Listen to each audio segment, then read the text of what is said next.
Blue kumain lemon. ayaw nila uminom. Pero thank you, Ella. You're very appreciative. Yeah. Thank you. Ito, pakinggan naman natin ang komento ng ating hurado. Six Cycle Minds vocalist, Cookie Carriga! Mga people, wala pa tayong mga kamay. Thank you Showtime for having me again.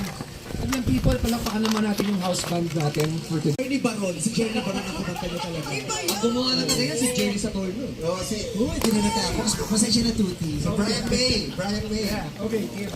At this point in time, in this competition, more it is expected that all of you will try to impress everybody. And you will try to sound all the same and have one technique, which is to hit those high notes and belt everything out. What will come down to it is help you along the way. So continue practicing that. Judges will agree with me, but you deserve to be in the top 3. Okay, so good luck. Iba-iba sila ng bet, no? Magkakagulo talaga.